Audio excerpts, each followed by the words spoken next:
আসসালামু আলাইকুম। ৭১-এর ইতিহাস টেলিভিশনের পক্ষ থেকে সবাইকে স্বাগতম। আপনাদের সাথে আছি আমি মোসাম্মদ জান্নাতি আক্তার।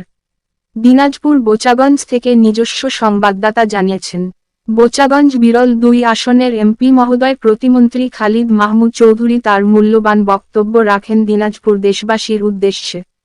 আরও থাকছে বিস্তারিত।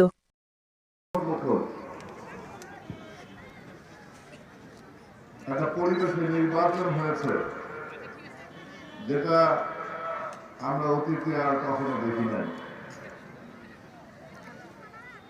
আমরা অতীতের যে কোনো নির্বাচনে হানাহানি দেখেছি, মারামারি দেখেছি, সন্ত্রাস দেখেছি, হত্যাকাণ্ড দেখেছি, জ্বালাও পোড়াও দেখেছি, কিন্তু এবারের নির্বাচন ছিল সম্পূর্ণ ভিন্নতর।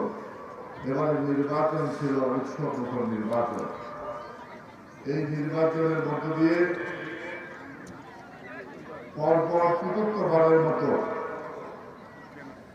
এবং পঞ্চমবারের মতো প্রধানমন্ত্রী হিসাবে দেশ পরিচালনার দায়িত্ব গ্রহণ করেছেন বঙ্গবন্ধু কন্যা দেশরত্ন শেখ হাসিনা। দেশরত্ন শেখ হাসিনা তার মন্ত্রিসভায় আমাকে অন্তর্ভুক্ত করার জন্য আমি দিনাজপুর ২ আসনে সর্বস্তরের জনগণের পক্ষ থেকে তার প্রতি আমি কৃতজ্ঞতা জানাচ্ছি।